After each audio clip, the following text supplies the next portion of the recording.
Assalamualaikum warahmatullahi wabarakatuh.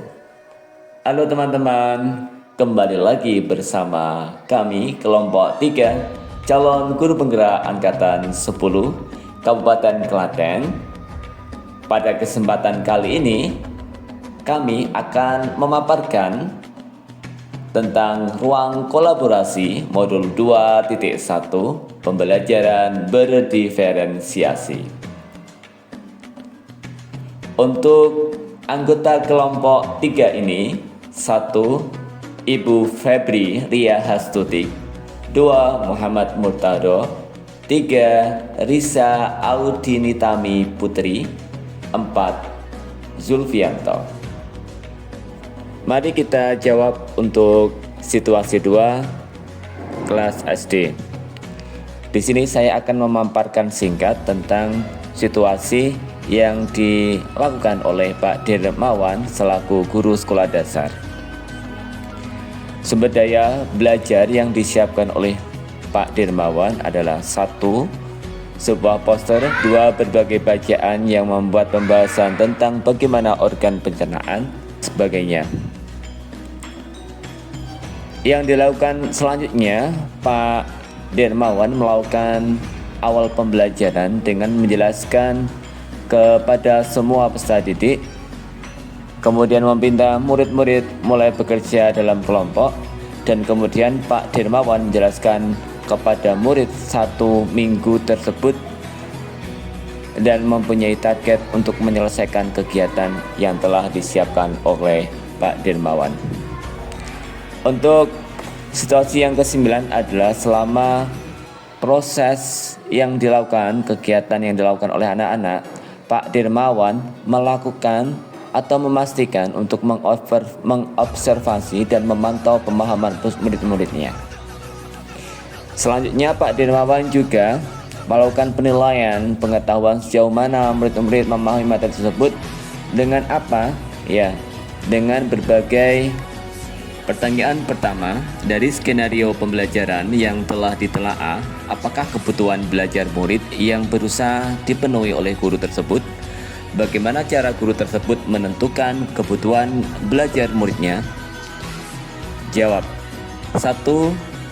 Kesiapan belajar, yaitu membuat kartu-kartu pertanyaan yang dapat digunakan untuk membantu murid mengkonstruksi sendiri pemahaman mereka, memberikan penjelasan kepada semua murid tentang tujuan pembelajaran dan konsep kunci lewat proses tanya jawab, mengelompokkan murid berdasarkan tingkat kemampuan membaca murid.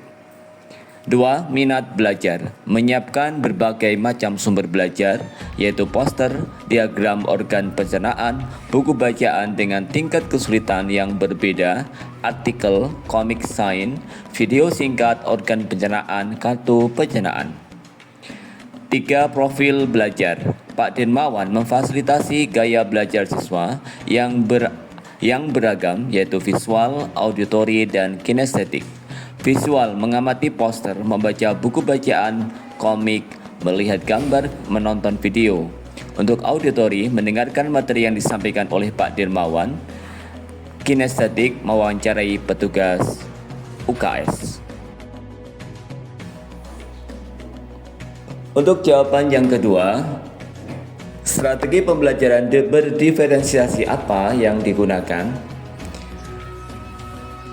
Strategi pembelajaran yang digunakan Pak Dermawan yaitu dengan 1. Pembelajaran berdiferensiasi konten, yaitu Pak Dermawan mempersiapkan berbagai macam bahan materi seperti poster, kartu pertanyaan, diagram, buku bacaan sains, artikel, komik, dan video.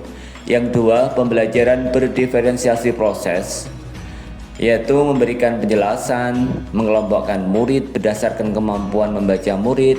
Pak Dermawan melaksanakan observasi dan memantau murid dalam proses pembelajaran, membuat catatan penilaian selama proses pembelajaran.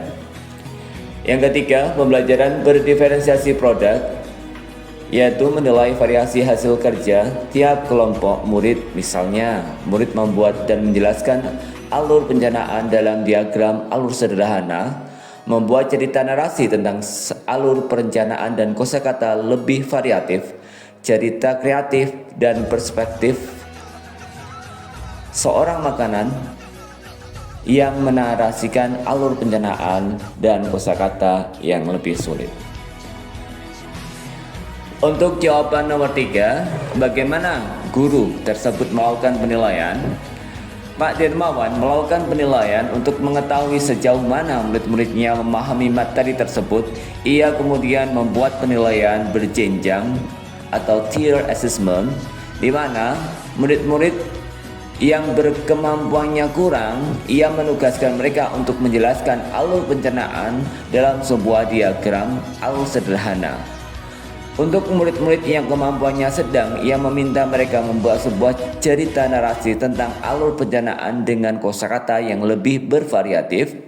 Untuk murid-murid yang kemampuannya tinggi, ia meminta mereka membuat sebuah cerita kreatif dari perspektif seseorang makanan yang menarasikan alur pencernaan. Melalui tugas ini, penyusunan kalimat dan pemilihan kosakata yang digunakan tentu sudah lebih sulit. Kesimpulan, dari pembelajaran berdiferensiasi yang Pak Dermawan lakukan, bisa kita ketahui bahwa pembelajaran berdiferensiasi sangat penting untuk dilakukan guru untuk mewujudkan pembelajaran yang berpusat pada anak. Pembelajaran beranjak dari kebutuhan siswa sehingga potensi tercapainya tujuan belajar lebih besar karena sesuai dengan minat dan profil belajar, sehingga siswa lebih tertarik untuk mengikuti pembelajaran tersebut. Penilaian menjadi hal yang penting juga, di mana Pak Dermawan melaksanakan penilaian berjenjang atau tier assessment untuk mengetahui sejauh mana murid-muridnya memahami materi tersebut. Demikian pemaparan kami, ruang kolaborasi modul 2.1. Terima kasih, kami dari kelompok 3, calon guru penggerak Angkatan 10 Kabupaten Klaten. Salam dan bahagia. Assalamualaikum warahmatullahi wabarakatuh.